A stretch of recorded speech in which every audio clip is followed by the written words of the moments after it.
Ethan Whitmore wasn't known for being sentimental. He was one of the youngest self-made millionaires in the city sharpsuits. Sharper instincts, and absolutely no time for anything that didn't serve business. But for all his efficiency, there was one thing about him that baffled the people around him.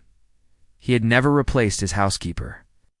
Anna had worked for his family since before Ethan's parents passed. She was gentle, quiet, but fiercely attentive. She wasn't just the woman who folded his clothes and kept the house running. She was the last living thread to the family he had once known.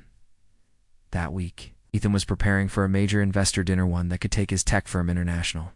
His assistant fell sick last minute, and the event planner he'd hired had completely dropped the ball. The guest list included CEOs, venture capitalists, government officials, and media figures. He couldn't cancel. Anna noticed him pacing in the living room that afternoon, muttering to himself about menus, seating charts, and cultural etiquette. "You look like you're about to faint," she said with a small smile, holding a cup of ginger tea toward him. "I might," Ethan muttered, gratefully accepting it. "Everyone important will be there. It's a formal dinner with European investors and their wives, and everything's falling apart. My translator can't come either." Anna hesitated. "You said it's French investors?" He nodded. "The lead investor, Bernard Chevelle. Apparently he's very particular." Anna tilted her head. "You forget I was raised in Lyon, Mr. Whitmore?" Ethan blinked. "You speak French?" She smiled softly. "Fluently. And I know a few things about formal dinners, too. My grandmother used to host cultural events for diplomats when I was a girl." Ethan raised an eyebrow. "Anna, would you come with me tonight as my guest?" She froze. "Your guest?" "Yes," he said. "You're elegant. You're calm. And right now I trust you more than anyone else." Anna looked down at her hands. "But I'm your housekeeper." "You're more than that," Ethan said. "You're the only reason I still function." She hesitated a moment longer, then nodded. "All right, but only if I get to pick my dress."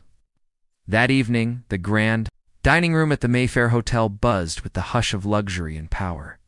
Ethan entered in a tailored black tuxedo, his jaw set in determined confidence. On his arm was Anna, longer the quiet woman in cleaning aprons, but a vision in a soft emerald evening gown. Her silver hair swept elegantly into a bun. Her presence was calm, dignified, and entirely unexpected.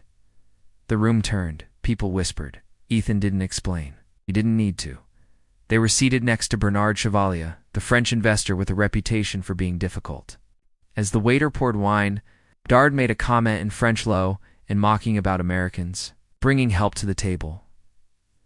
Anna smiled politely and responded fluently in French. Her voice was graceful, her words sharp, and her tone carried the quiet authority of someone who had been in rooms like this long before. Bernard's smirk froze. Then slowly, his expression changed. He nodded. Impressed?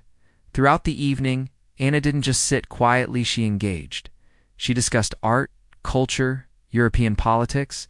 She navigated awkward pauses with elegant transitions. She translated Ethan's pitch in perfect French, adding flourishes that made the investors chuckle and nod.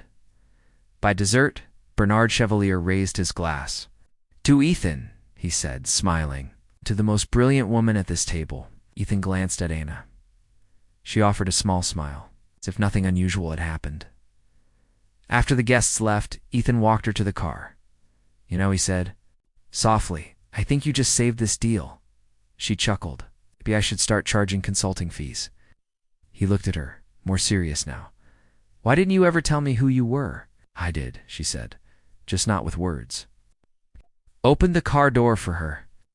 "Anna, if I ask you to work with me full-time, not as staff, but as a cultural consultant, would you accept?" She met his eyes. "Would I still be allowed to scold you when you skip breakfast?" He smiled. "Absolutely." "Then yes," she said, "but only if I get a proper office." The next morning, headlines talked about the mystery woman who stole the spotlight at Whitmore Tech's investor gala. But to Ethan, Anna was no mystery. She was family, a quiet force who had always stood beside him, and now, finally, the world saw her too.